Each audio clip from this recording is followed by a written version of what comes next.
बख्श नाम में मेरी तरफ से आप सबको सलाम।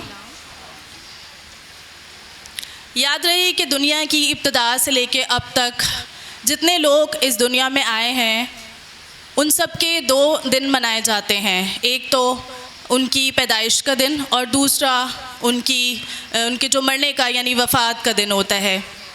जिस तरह से हम मुख्तलिफ़ मज़ाहिब में देखते हैं उनके जो देवियाँ होती हैं या उनके प्रिंस होते हैं या फिर उनके नबी या पैगंबर होते हैं, उनके सिर्फ 2-2 दिन मनाए जाते हैं। लेकिन वाहिद यीशु मसीह है जिसके 3 दिन मनाए जाते हैं। और वो कौन कौन से दिन हैं? सबसे पहले हम उनकी पैदाइश का दिन मनाते हैं, उसके बाद हम उनके वफ़ात का दिन यानी मरने का दिन जो आज गुड फ्राइडे है वो सेलिब्रेट करते हैं, और तीसरा हमारा फतह याबी का दिन जो कि उनकी जी उठने का दिन है। हालेलुया।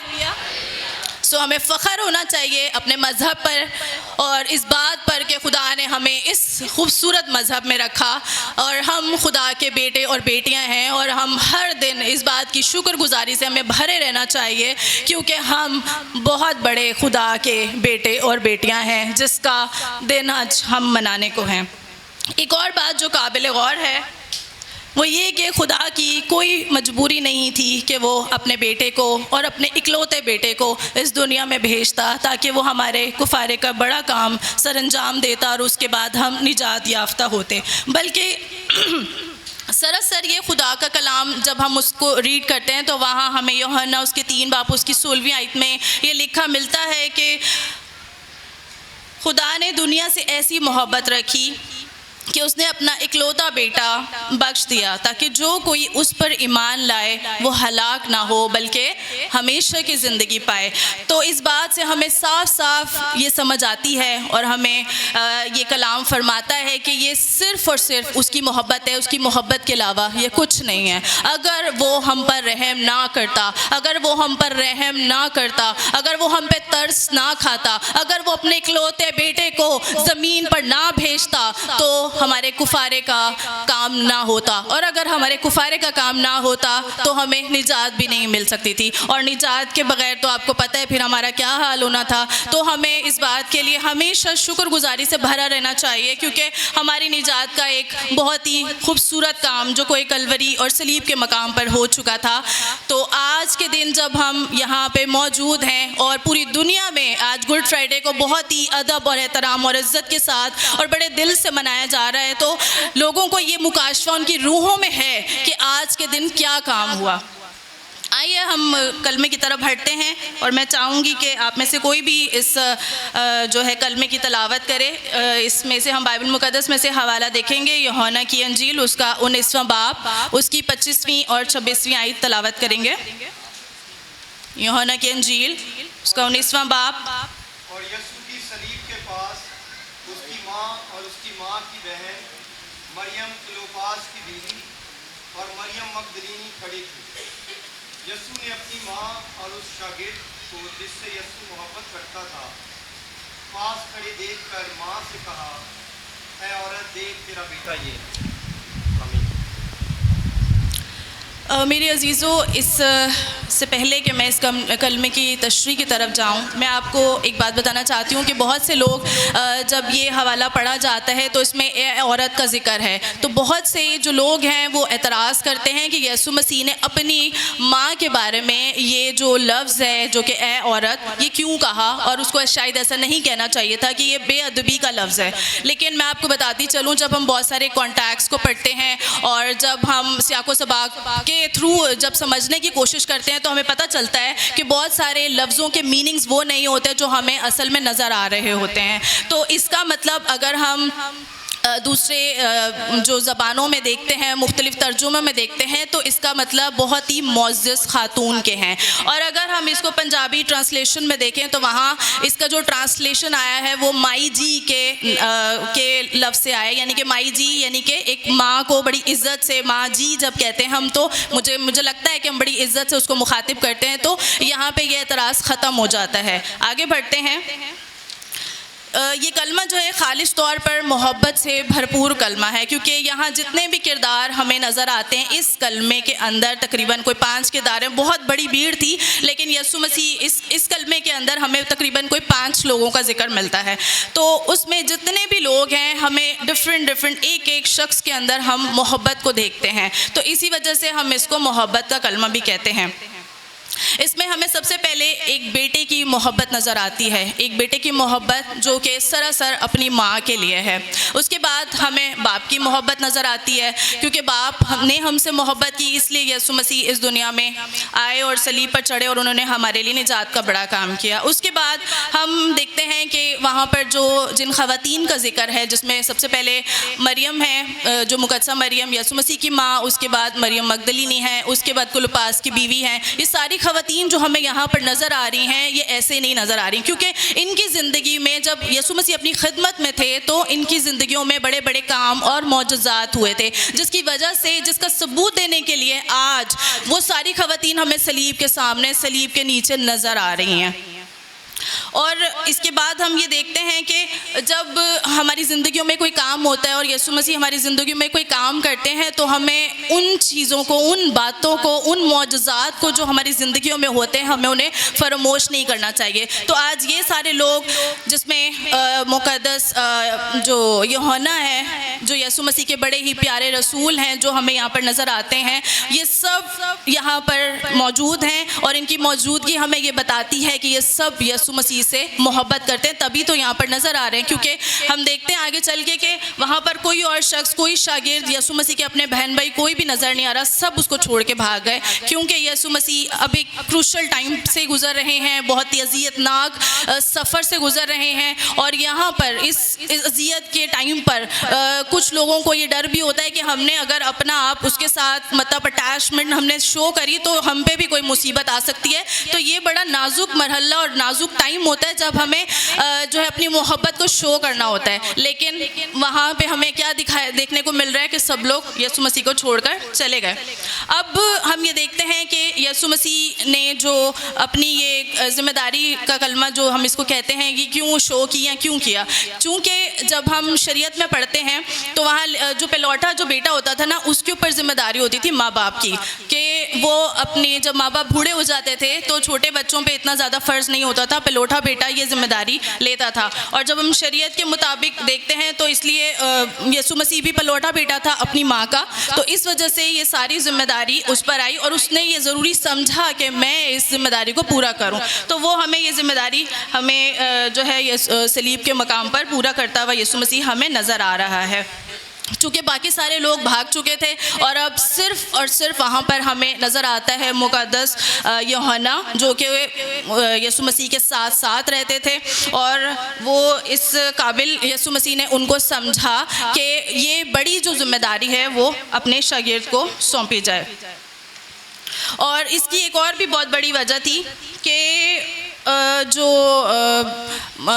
यीशु मसीह के जो बहन भाई थे, हम ये भी सोच सकते हैं कि जब सबसे पहले जब कोई भी जिम्मेदारी होती है, घर का कोई भी काम होता है, तो हम अपने पड़ोसियों को या अपने इर्द गिर्द लोगों को, रिश्तेदारों को नहीं बोलते, हम कहते हैं हम अपने करीबी रिश्तों को बुलाएं अपनी जो भी परेशानी है उस टाइम पर, और वही साथ देते भी हैं। लेकिन यहाँ पर चूँकि ये बहुत बड़ी जिम्मेदारी थी, एक माँ की जिम्मेदारी, जो यीशु मसीह बहुत बाखूबी जानते थे कि ये किसको देनी चाहिए, तो वहाँ हुआ ये कि यीशु मसीह के जो बहन भाई थे उन्होंने तो यीशु मसीह को कबूल ही नहीं किया था। अगर हम यूहन्ना उसके 7 बाब उसकी 5वीं आयत पढ़ें तो वहाँ पर ये लिखा है कि उसके भाई उस पर ईमान ही नहीं लेकर आए थे। तो ये बड़ी जो जिम्मेदारी है वो किसी बेईमान को यीशु मसीह कैसे दे सकते थे। तो इस वजह से यीशु मसीह ने एक ईमानदार शख्स का इंतखाब किया, और वो ईमानदार शख्स जो था वो कौन था? यूहन्ना रसूल। इस वजह से ये बड़ी जिम्मेदारी जो दी गई वो यूहन्ना रसूल को दी गई। फिर हम ये भी देखते हैं कि यीशु मसीह ने ये जो एक्शन किया, ये जो एक्ट किया कि उसने अपने बहन भाइयों को, अपने दीगर शागिर्दों को जो वहाँ पर नहीं भी थे, लेकिन उसने ज़रूरी समझा कि मैं इस शागिर्द को ये वाली ज़िम्मेदारी दूँ। तो इस वजह से हमें ये लगता है, यहाँ नज़र आता है कि यीशु मसीह ने खूनी रिश्तों से ज़्यादा जो कलीसियाई रिश्ते हैं उनको ज़्यादा अहमियत दी और उनको ज़्यादा फ़ौक़ियत दी, क्योंकि जो करीबी रिश्ते होते हैं, ज़रूरी नहीं है कि वो हर टाइम हमारे साथ हों या वो इस काबिल हों कि हम उनको ज़िम्मेदारियाँ सौंपें। इस वजह से यीशु मसीह के नज़दीक रूहानी रिश्ते ज़्यादा काबिल एतबार थे। तो यीशु मसीह ने एतबार किया अपने रसूल पर, अपने शागिर्द पर, जिससे वो मोहब्बत रखता था और उसको लगता था कि ये शागिर्द इस काबिल है कि जिसको मैं ये बहुत ही जो इम्पोर्टेंट ज़िम्मेदारी है जो मैं उसको ये ज़िम्मेदारी सौंप सकता हूँ, तो उसने सौंपी।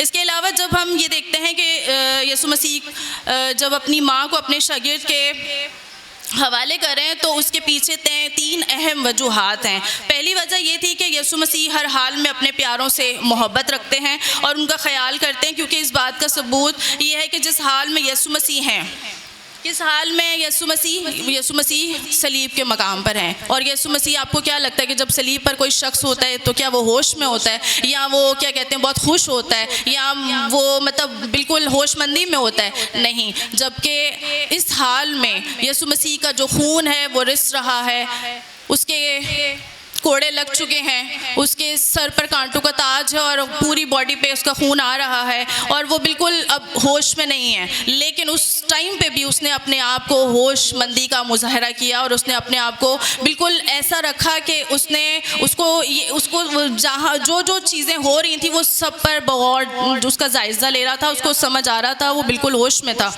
तो ये इसी वजह से था क्योंकि यीशु मसीह जो है पूरी होशमंदी में और पूरी ज़िम्मेदारी से अपने इस जो अमल को वो पूरा करना चाहते थे। फिर दूसरी बात हम ये देखते हैं कि यीशु मसीह खादिम बनकर इस दुनिया में आए और एक खादिम का फ़र्ज़ है कि वो जो है अपने घर का अच्छा बंदोबस्त करने वाला हो, क्योंकि जब हम तिमोथियस के ख़त में एक खादिम की बहुत सारी ज़िम्मेदारियों को पढ़ते हैं, क्वालिटीज़ को पढ़ते हैं, तो वहाँ पर ये भी लिखा हुआ है कि जो खादिम है वो अपने घर का अच्छा बंदोबस्त और अच्छा इंतज़ाम करने वाला हो, और उसके बाद पहले जब अपने घर का इंतज़ाम कर ले उसके बाद वो कलीसिया और औरों में जाके अपनी खिदमत को सरअंजाम दे, क्योंकि अगर हमारे घर ही नहीं बच सके तो फिर हम बाहर क्या मुनादी और क्या खिदमत करेंगे। तो इस बात से हमें ये भी सीखने को मिलता है कि यीशु मसीह बतौर खादिम जब इस दुनिया में आते हैं तो उन्होंने अपने घर का इंतज़ाम सबसे पहले निभाया और उसको जो है वो किया। इसके बाद हम तीसरी जो बात कलाम मुक़द्दस में देखते हैं वो ये है कि यीशु मसीह हुक्मों को पूरा करने वाले हैं। सारी ज़िंदगी उन्होंने जितनी उम्र इस दुनिया में गुजारी उन्होंने शरीयत को नहीं तोड़ा, बल्कि उन्होंने कहा कि मैं शरीयत को मनसूख करने नहीं बल्कि उससे पूरा करने आया हूँ। ये कलमा वालिदैन की इज़्ज़त का एक नमूना है। खरूज उसके 20 बाब और उसकी 13वीं आयत में हम ये हुक्म भी पढ़ते हैं कि तू अपने बाप और अपनी माँ की इज़्ज़त करना ताकि तेरी उम्र इस मुल्क में जो खुदावन तेरा खुदा तुझे देता है दराज हो। तो ये वो वादे हैं, ये मतलब एक जो 5वां हुक्म है उसकी बात भी हो रही है यहाँ पर। तो यीशु मसीह ने उस हुक्म को भी पूरा किया जो खुद उसने फरमाया था कि करो, तो उसने यहाँ पर हमें वो नमूना दिया कि वालिदैन की इज़्ज़त करनी चाहिए। और मूसा को शरीयत देने वाला और तमाम इंसानों को हुक्म देने वाला आज कैसे जो है वो इस हुक्म को खुद तोड़ सकता था। सो इसने यीशु मसीह ने वो हुक्म हमें पूरा करता हुआ सलीब के मकाम पर हमें नज़र आ रहा है। यीशु मसीह ने अपने बेटे होने का हक़ अदा किया जो आज हम सब यहाँ बैठे हैं। क्या हम जो है इस हुक्म को पूरा कर रहे हैं जो यीशु मसीह ने हमें सलीब के मकाम पर जो हमें सिखाया और हमें बताया? क्या हम अपने माँ बाप का ख्याल रख रहे हैं जिस तरह से हमें रखना चाहिए और जिस तरह से नमूना हमें यीशु मसीह ने सलीब के मकाम पर दिया? क्योंकि बहुत दफ़ा ऐसा होता है कि हम अपनी जो ज़िम्मेदारियाँ उससे गाफिल हो जाते हैं, और जो माँ बाप जो हमें पैदा करते हैं, जो हमें बड़ा करते हैं, जो हमें इस काबिल बनाते हैं कि हम दुनिया के सामने आए, खड़े हों और बड़े बड़े कारनामे सर अंजाम दें, बड़े बड़े अवार्ड्स लें, लेकिन क्या जिन माँ बाप ने हमें पाँव पे खड़ा किया और इस काबिल बनाया कि हम दुनिया के सामने आए, तो क्या हमें उन माँ बाप का ख्याल है? क्या हम उनकी ज़िम्मेदारियों को पूरा करते हैं? क्या हम उनकी छोटी छोटी सी ज़रूरियात को पूरा करते हैं? अगर नहीं करते तो आज ये कलमा हमें ये बता रहा है कि हमने अपने माँ बाप का ख्याल रखना है और हमने उनकी ज़िम्मेदारियों को पूरा करना है, क्योंकि हम यीशु मसीह के फॉलोअर्स हैं और जो कुछ यीशु मसीह ने हमें सलीब के मकाम पर और दुनिया में जो जो हुक्म दिए हैं हमने उससे पूरा करना है, वरना तो हम फॉलोअर्स कहलाने के लायक नहीं हैं, माजरत के साथ। लेकिन अगर हम उसके हुक्मों को मानेंगे, अगर हम उसके राइट फॉलोअर्स हैं, अगर हम चाहते हैं कि हम उसके असूलों के मुताबिक ज़िंदगी गुजारें, तो हमें इन सारे सारे कलमात पर बहुत इनका जो मुताला करने की ज़रूरत है और उनको अपनी डेली बेसिस पे जो हमारी ज़िंदगी है उसमें पूरा करने की भी ज़रूरत है। जैसे खुदा ने अपनी मोहब्बत का इजहार किया और उसने अपने बेटे को ज़मीन पर भेजा, इसी तरह यीशु मसीह ने अपनी मोहब्बत का इजहार यहाँ पर अपनी माँ की ज़िम्मेदारी को पूरा करते हुए हमें दिखाया। और इसी तरीके से जो यूहन्ना रसूल हैं वो हमें मोहब्बत जो है निभाते हुए नज़र आ रहे हैं। बहुत सारी ख़वातीन जो नीचे हैं वो हमें मोहब्बत दिखाती हुई नज़र आ रही हैं। तो मेरा ये सवाल है कि आज हम कहाँ खड़े हुए हैं जब हम अपने इर्द गिर्द मोहब्बत, जो दुनिया है ना वो मोहब्बत है और मोहब्बत से तख्लीक की गई है। तो ये जो दुनिया है जब यहाँ पर हम लोग रहते हैं तो एक मतलब मोहब्बत से ही हमारा जो है ना वो इब्तदा हुई है, हर चीज़ जो है ना मोहब्बत से भरी हुई है। तो क्या जब आसपास इतनी सारी बातें जो हम मोहब्बत के ताल्लुक़ से सीखते हैं तो हम में कितनी मोहब्बत भरी हुई है? क्या हम उन लोगों से जिन्होंने हमारे लिए बुरा किया, क्या हम उनका अच्छा चाहते हैं? क्या हम उनको मोहब्बत से पेश आते हैं? क्या हम अपना दूसरा गाल उनके सामने करते हैं जिन्होंने पहला थप्पड़ हमें मारा हो? क्या हम उन सारी तालीमात पर, उन सारे हुक्मों पर अमल करते हैं जो यीशु मसीह ने कलाम मुक़द्दस में लिखा और हमें बताया और हमें सिखाया और हमें अमल करने की तलकीन की? क्या हम मोहब्बत से भरे हुए हैं? अपने आप को मेरे अजीज़ों टटोलने का दिन है। और यहाँ हम एक और बात देखते हैं कि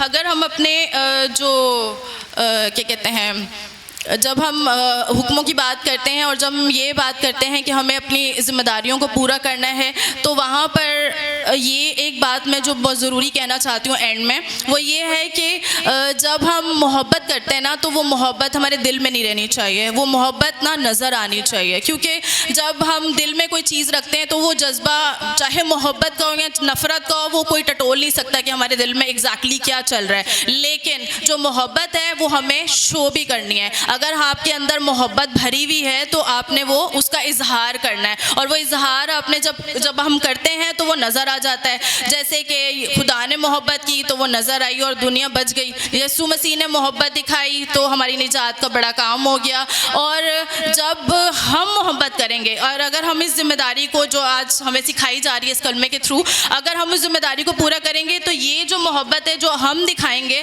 वो हमारे माँ बाप के फेसेस पे, उनके चेहरों पे नज़र आएगी, झलकेगी, क्योंकि वो खुश होंगे और वो मुतमईन से नज़र आएंगे हमें। लेकिन अगर हम मोहब्बत को नहीं दिखाएंगे और छुपा के रखेंगे और सिर्फ फादर्स डे वाले दिन, मदर डे वाले दिन निकालेंगे उस मोहब्बत को, तो इस मोहब्बत का कोई फ़ायदा नहीं है। हमें 365 डेज जो पूरे साल है अपने जो माँ बाप है ना उनकी कदर करनी है, उनकी इज़्ज़त करनी है और उनकी फ़िक्र करनी है। ये कलमा सरासर हमें जो है वो ये सिखाता है कि बस हमने अपने माँ बाप का ख्याल करना है। और मेरा ये ख्याल है कि जब हम खुदा की मोहब्बत से भरेंगे ना तो ही हम अपने माँ बाप की भी इज़्ज़त करेंगे और उसके जो है मोहब्बत अपने जो पेरेंट्स से कर सकेंगे। क्योंकि अगर हम में खुदा की मोहब्बत ही मौजूद नहीं है तो फिर डायरेक्ट हम लोग पेरेंट्स से भी मोहब्बत नहीं कर सकेंगे। तो सबसे पहले मेरी उन माँओं से जो यहाँ बैठी हैं ये तलकीन है कि अपने बच्चों के अंदर खुदा की मोहब्बत को डालें। जिस तरह हो सकता है संडे स्कूल भेजें उनको और उनके अंदर खुदा की मोहब्बत डालें, उनको बताएं कि खुदा ने हमारे लिए क्या किया और यीशु मसीह ने हमारे लिए क्या किया। और जब वो ये सीख जाएंगे कि उनके अंदर मोहब्बत आ गई है, उनके अंदर जो मोहब्बत का मुकाशवा उतर गया है, तो फिर ऑटोमेटिकली वो पेरेंट्स से भी मोहब्बत करने वाले होंगे। और आपने एक फ्रेज़ भी इंग्लिश में सुना होगा जो कि है कि your action speaks louder than your words. तो अम्मी जी मैं आपसे बहुत मोहब्बत करता हूँ, आई लव यू ये कहने से जो है वो गुरेज करें।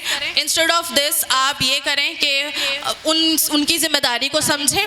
जो बच्चे इस काबिल हो गए कि वो बाहर जा रहे हैं, जॉब कर रहे हैं और वो कुछ अर्न कर पा रहे हैं, तो सबसे पहले खुदारा अपने बूढ़े माँ बाप का ख्याल रखें, उनकी मेडिसिन्स का, उनके कपड़ों का, उनकी छोटी छोटी सी ज़रूरतें। और मुझे ये लगता है कि जो पेरेंट्स होते हैं ना उनकी ख्वाहिशें बड़ी बड़ी होती भी नहीं है। वो कभी आपसे डिमांड नहीं करेंगे कि मुझे एक बंगले की चाबी ला दो या मुझे एक करोला की चाबी ला दो। वो क्या डिमांड करेंगे? सिर्फ मोहब्बत से उनसे बात कर लो और मोहब्बत से उनकी तरफ देख लो। आज अगर आप मोहब्बत से नहीं भरे हुए और आपके माँ बाप आपसे परेशान हैं और अगर आपने उनको अज़ियत दी हुई है तो खुदारा आज ये वक्त है इस कलमे के वसीला से अपनी ज़िंदगियों को बदलें। और स्पेशली बच्चे जो हैं जो अपनी जो है पेरेंट्स के लिए, अपनी माँओं के लिए वो दुख का बाइस बनते हैं, वो अपने आप को आज इस कलमे के वसीले से बदलें। खुदा आप सबको इस कलमे के वसीले से बरकत दें।